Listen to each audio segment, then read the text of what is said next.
Kainin natin to. Pero teka, bakit meron naman diyang puso? Nakakain ba naman yan? Bahala na nga, tara, let's go! Let's go!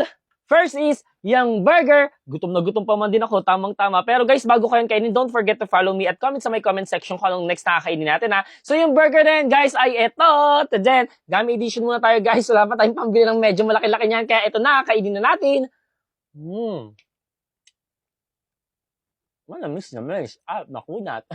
Next naman, yung mango. At eto na nga yun. So, syempre, gummy pa rin yan. At guys, eto yung isa sa mga favorite ko sa mga gummies. Kayo ba guys, nakatikman nyo na rin tong mango na to? So, eto na.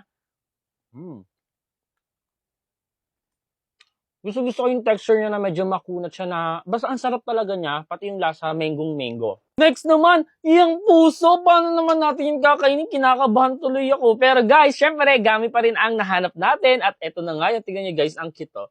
Heart shape. Ayan, so kainin na natin. Like, follow, comment, and share!